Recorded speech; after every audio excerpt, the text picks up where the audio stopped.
tulungan eh. Grabe ka ba? Huwag mong galitin si Juan, baka magising sa laban. Gusto siya'y para sa mayaman, mahirap laging talunan. Matagal nang tiniis, pero oras nyo nang bayaran. Huwag sanang hintayin, kamatayan ang hatol sa'yo ni Juan.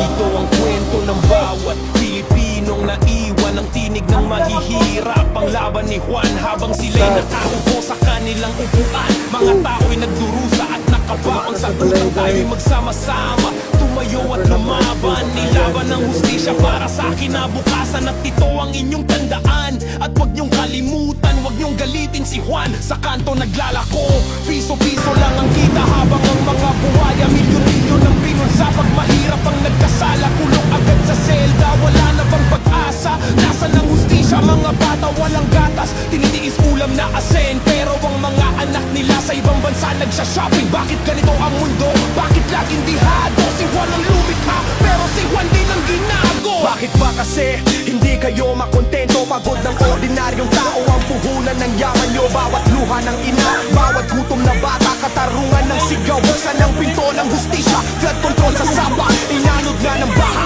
Kawawa ang mamamayan sa bulok ninyong sistema. Nalubog kayo sa buwis ng mamamayan, pero si Juan lubog na sa baha, baon pa sa utang. Mga kontraktor ng kalsada, puro palpak ang gawa. Bilyones ang kinita, lubak-lubak pa rin ang daan ng masa. Mga kasabot na opisyal para mga hari sa palasyo. Habang si Juan ay nagugutom, nila mo ng dilim sa kanto. Kayo'y tunay na salot, magnanakaw, mapagsamantala. Magnanakaw sa kongreso, sa proyekto, sa bawat firma. Huwag kayong kampante sa inyong karangyaan. Baka magalit na si Juan at ulan kayo ng kamatayan.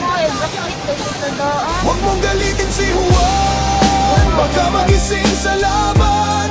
Hustisya'y para sa mayaman, mahirap laging talunan. Matagal nang tiniis, pero oras nyo nang bayaran. Huwag sanang hintayin, kamatayan ang hatol sa'yo ni Juan.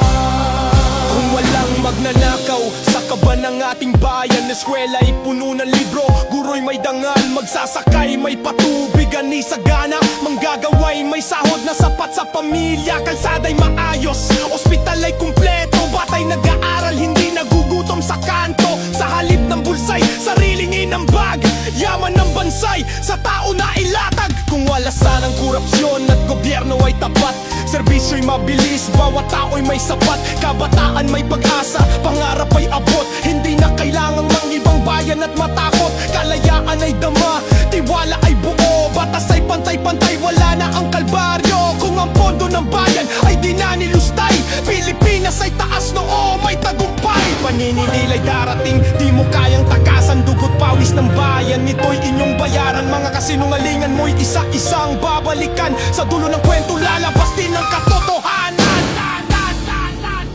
Huwag mong galitin si Juan, baka magising sa laban. Gusto siya'y para sa mayaman, ang mahirap laging talunan. Matagal nang tiniis, pero oras nyo nang bayaran. Huwag sanang hintayin, kamatayan ang hatol sa'yo ni Juan. Huwag mong galitin si Juan,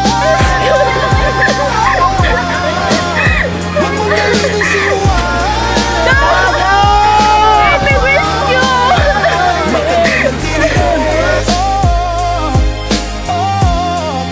Huwag sanang hintayin, kamatayan ang hatol sa'yo ni Juan.